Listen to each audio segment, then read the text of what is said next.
जय संविधान, जय भीम, महात्मा गांधी की जय, गोडसे मुर्दाबाद। देखिए, चुनाव आयोग किस हद तक गिर सकता है और देश के लोकतंत्र और संविधान के साथ किस प्रकार का खिलवाड़ कर सकता है, इसकी अब परतें दर परतें खुलती चली जा रही हैं।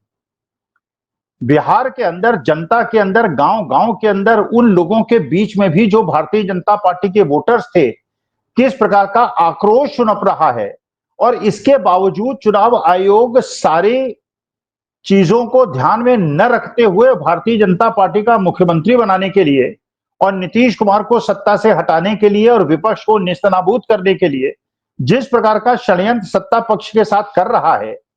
ये बिना चिंता किए हुए इसका हमारे देश का विश्व के लोकतांत्रिक इतिहास में किस प्रकार का प्रभाव पड़ेगा और जिस प्रकार से नंगा नाच हो रहा है आज लोकतंत्र के साथ, इतना ज्यादा हास्यास्पद है और धीरे धीरे परतें खुलती जा रही हैं।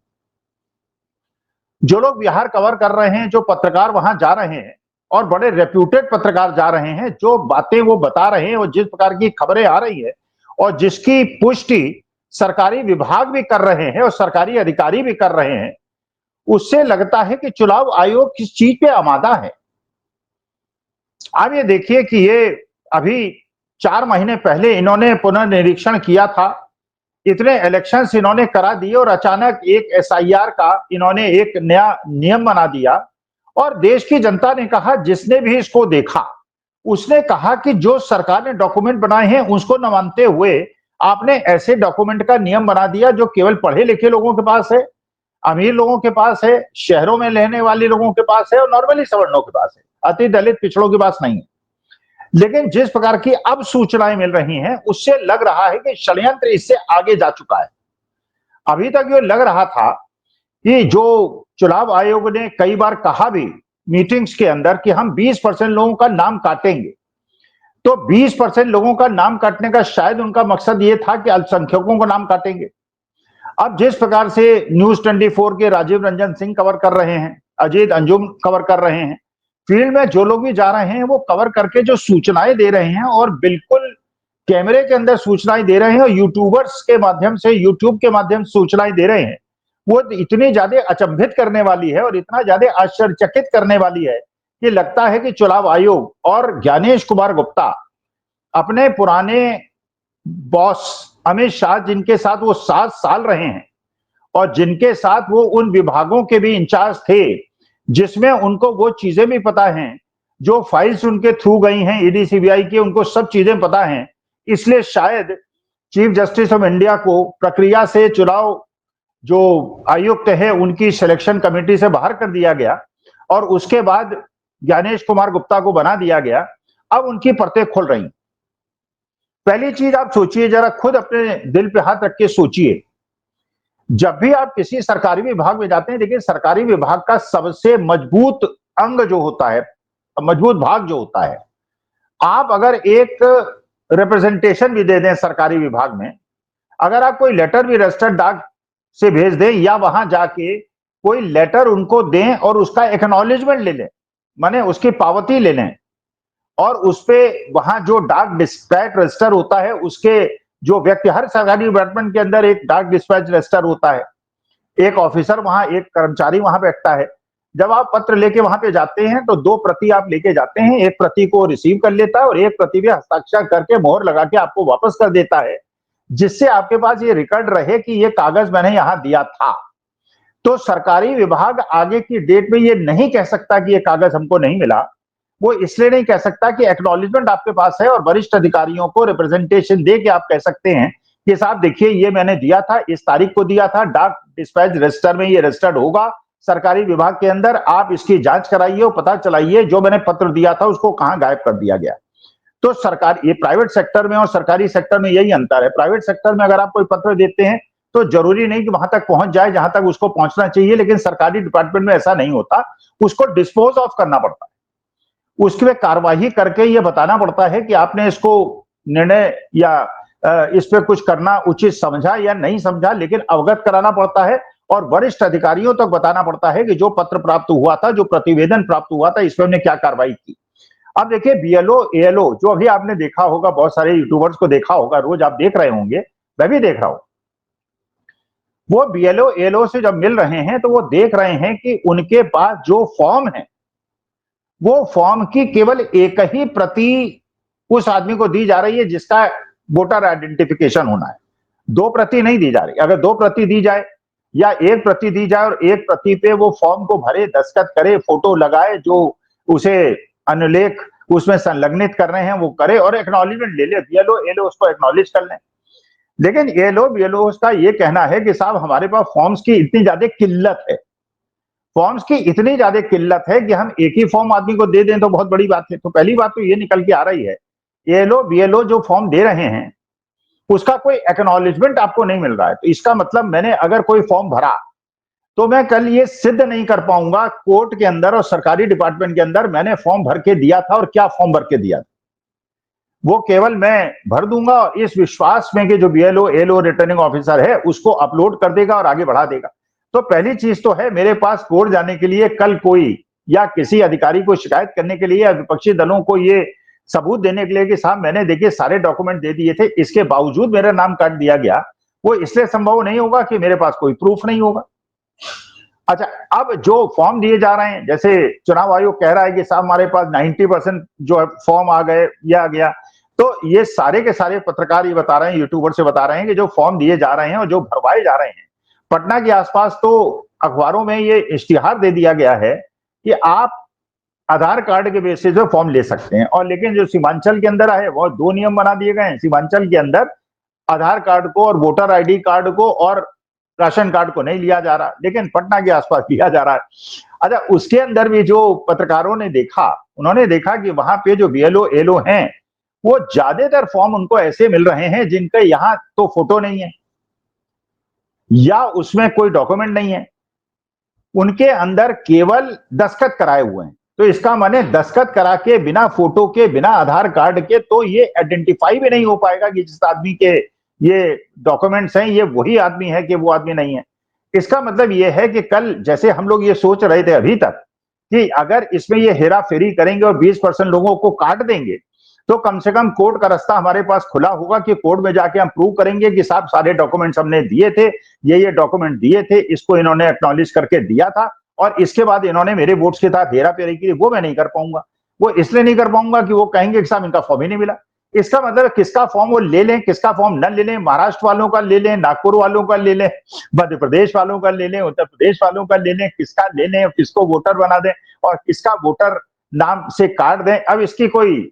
भरोसा ही नहीं है। तो पहली चीज तो देखिए ये बड़ी क्लियर हो गई। दूसरी चीज आप ये देखिए, जो बीएलओज एएलओज हैं उनके बारे ये खबर मिल रही है कि वो बीएलओज एएलओ जो हैं वो सारे बीजेपी और आरएसएस के चुने हुए लोग हैं। माने बीजेपी आरएसएस के लोकल लोगों ने जो बताया है कि उन्हीं लोगों को बीएलओ एएलओ बनाया जाए, रिटर्निंग ऑफिसर बनाया जाए, जिनका झुकाव भारतीय जनता पार्टी की तरफ है। तो एक बात तो ये कि आपको एक्नॉलेजमेंट नहीं मिलेगा। दूसरी बात, बीएलओ एलओ के बारे में ये भी पता चल रहा है कि वो घर घर जाके फॉर्म नहीं बांट रहे हैं, वो किसी सरकारी स्कूल में जाके बैठ जाते हैं और सरकारी स्कूल में बैठ के वो कहते हैं गांव वालों से कि फॉर्म आके जमा करा दो। अच्छा, जो फॉर्म आगे जमा कराता है, कौन जमा करा गया, किसके दस्तखत हैं, उसके क्या मिलान का तरीका है, वो कुछ पता ही नहीं। नाम किसी का होगा, बाद में फोटो किसी और की लगा दी जाएगी और फोटो लगा के उस आदमी ने जिसने दस्तखत किए थे और जिसका वो वोटर आईडी कार्ड होना चाहिए था उसको कह दिया जाएगा कि तुम्हारा वोटर आईडी कार्ड नहीं बना क्योंकि तुमने फॉर्म नहीं दिया था, और दूसरे को वोटर आईडी कार्ड उसकी फोटो चिपका के बाद में, क्योंकि ये पता चल रहा है जो पत्रकार बंधु वहां जा रहे हैं वो बता रहे हैं कि जो फॉर्म भरे जा रहे हैं उसके अंदर फोटो ही नहीं लगी। अच्छा, आधार कार्ड से ये सारी चीजें क्लियर हो जाती हैं क्योंकि आधार कार्ड में फोटो तो होती है, उसमें आधार नंबर भी होता है, तो उसको कोई भी वेरीफाई कर सकता है। अगर मान लीजिए एक्नॉलेजमेंट न भी दिया गया होता, पावती न भी दी गई होती, तो कम से कम आप ये क्लेम कर सकते थे कि साहब ये नाम का व्यक्ति जिसको ये बता रहे हैं, जिसका ये आधार नंबर है, ये तो मेरा है।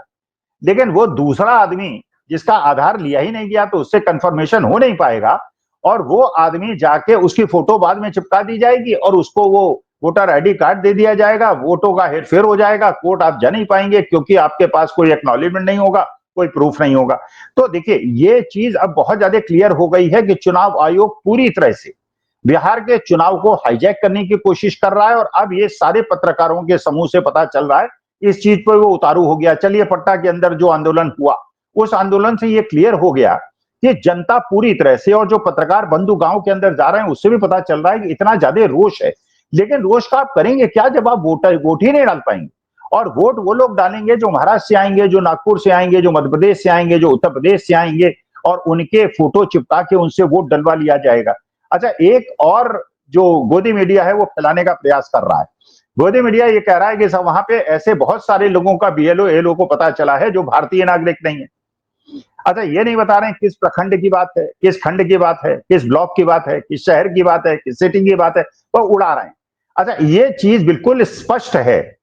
कि अगर आज के तारीख में 20% लोगों के वोट कटते हैं तो भाई 15-16 ही परसेंट वहां मुसलमान है। बिहार के अंदर का सारे मुसलमानों के आप नाम काट भी देंगे तब भी इसका माने 3-4% हिंदुओं के नाम काटेंगे। अब ये कैसे कल्पना की जा सकती है कि हिंदू भी रोहिंग्या हो सकता है, वो भी बांग्लादेश और पाकिस्तान से और नेपाल से आ सकता है। और अगर वो यहाँ पे पुश दर पुश बसा हुआ है तो उसका वोट काटने का मतलब ये है कि अच्छा, फिर उसके बाद ये प्रश्न उठेगा कि जिनका नाम वोटर लिस्ट में नहीं होगा, इसका माने क्योंकि आपने वोटर लिस्ट में नाम नहीं डाला, क्योंकि आप कह रहे हैं ये सब बांग्लादेश के, म्यांमार के और नेपाल के नागरिक हैं, भारत के नागरिक नहीं है। अगर भारत के नागरिक नहीं है तो इसका माने उनका जो राशन कार्ड है वो भी छिन जाएगा, उनका आधार कार्ड भी छिन जाएगा। फिर उसके बाद सरकार को यह भी निर्णय लेना पड़ेगा कि इनके साथ व्यवहार किया गया जाए, इनको कहां फेंका जाए, इनको कहां निकाला जाए, इनको जेल के अंदर भेजा जाए, बंगाल में फेंका जाए, या क्या किया जाए। तो एक बहुत बड़ी जो दुविधा क्रिएट कर रही है सरकार और चुनाव आयोग अपने लिए, एक बहुत बड़ी समस्या क्रिएट कर रही है देश में, क्योंकि जिन लोगों के वोटर आईडी से नाम कटेंगे, ये तो चलिए सरकार ने व्यवस्था कर ली, चुनाव आयोग ने व्यवस्था कर ली कि वो कोर्ट नहीं जा पाएंगे क्योंकि कोई प्रूफ ही नहीं है कि उन्होंने फॉर्म दिया है। अब किसने फॉर्म दिया, किसने फॉर्म नहीं दिया, इसका क्या प्रूफ है? कोई वीडियो रिकॉर्डिंग तो है नहीं, कोई एक्नॉलेजमेंट तो है नहीं। और उसके बाद लेकिन अगर इस प्रकार से लोगों के नाम काट के उनकी नागरिकता पे प्रश्न उठा दिया जाएगा तो मानी बात है कि देश के अंदर यह होगा कि जो हिंदू, जो ये दलित हैं और ओबीसी हैं और अति पिछड़े लोग हैं, अगर ये हिंदुस्तान के नागरिक नहीं है तो इनके साथ व्यवहार क्या करेंगे। तो बहुत ज्यादा सजग होने की आवश्यकता है। और इसके अलावा 2-3 घटनाएं और हुई हैं जो आप देख रहे होंगे। फरीदाबाद के अनंगपुर एक गांव है जो 900 साल पुराना है, जो राणा बहुत गुर्जरों का गांव है, पुराना गांव है। तो करीब करीब 3 ऐसे मेवला, महाराजपुर और अनंगपुर ऐसे इलाके हैं जहां पे 1-1.5 लाख की आबादी है। नेहरू कॉलोनी के अंदर 1-1.5 लाख की आबादी है। आज एक वहां पे मीटिंग हुई है 13 तारीख को, और उसमें भूपेंद्र सिंह हुड्डा, उसके अंदर सचिन पायलट, विजय, ये सारे बड़े बड़े नेता वहां पे मौजूद हैं, और लाखों की संख्या में पूरे हिंदुस्तान से गुर्जर वहां आए हुए हैं। मैं भी वहां गया था और मैंने देखा था किस प्रकार का उत्साह लोगों के अंदर है। लेकिन लोगों को बात समझ में आ रही है कि लोकतांत्रिक ढंग से, ईमानदारी से भारतीय जनता पार्टी चुनाव नहीं जीत सकती, इसलिए चुनाव आयोग के माध्यम से ये चुनाव को हाईजैक करने की कोशिश कर रही है। और जो आज मैंने मीटिंग देखी है अनंतपुर के अंदर, और जिस प्रकार का उत्साह लोगों के अंदर देखा है, पूरे हिंदुस्तान के अंदर आक्रोश देखा है, तो मैं ये निवेदन करना चाहता हूं चुनाव आयोग से और सरकार से, इस प्रकार का काम न करें देश के अंदर, जिससे अव्यवस्था पैदे और अशांति पैदा हो। क्योंकि सामाजिक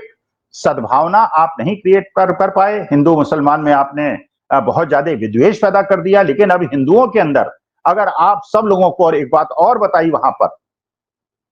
जो पता चली, एक कांग्रेस के बहुत बड़े नेता ने उद्बोधन में बताया कि गजेंद्र शेखावत जो केंद्रीय मंत्री हैं वो चुपचाप अनंतपुर इलाके में आए थे, और वहां पे जाके जितने भी वाटर रिसोर्सेज के एरिया से उनका उन्होंने निरीक्षण किया। और ऐसा लगता है कि सरकार की निगाह में यह है, अनंतपुर के पूरे इलाके को कब्जे में लेके, वहां पे सब लोगों को उजाड़ के, वहां पे किसी प्रकार का ऐसा पार्क बनाया जाए जैसे गुजरात के अंदर गिर का वहां पे है, जहां पे अभ्यारण्य बनाया गया है, और जिस प्रकार से महाराष्ट्र के अंदर अंबानी जी का अभ्यारण्य है। तो ये पूंजीपतियों को जमीन सौंपने का सारा एक षड्यंत्र है जो दिल्ली के अंदर भी चल रहा है। झुग्गियां तोड़ी जा रही हैं, उजाड़ी जा रही हैं, और वहां पे सारी संपत्ति अडानी अंबानी जी को देने का जो कुचक्र है। देश की जनता जागरूक है, लेकिन उसको चुनाव आयोग ने उसके हाथ काट दिए हैं और पूरी तरह से बेईमानी पे उतारू है। इसलिए आप लोगों को सजग रहने की आवश्यकता है, विपक्षी दलों को सजग रहने की आवश्यकता है, वरना सारे चुनाव आप हार जाएंगे और एक भी चुनाव जीतने की आपकी कोई संभावना नहीं रहेगी। नमस्कार, धन्यवाद और प्रणाम।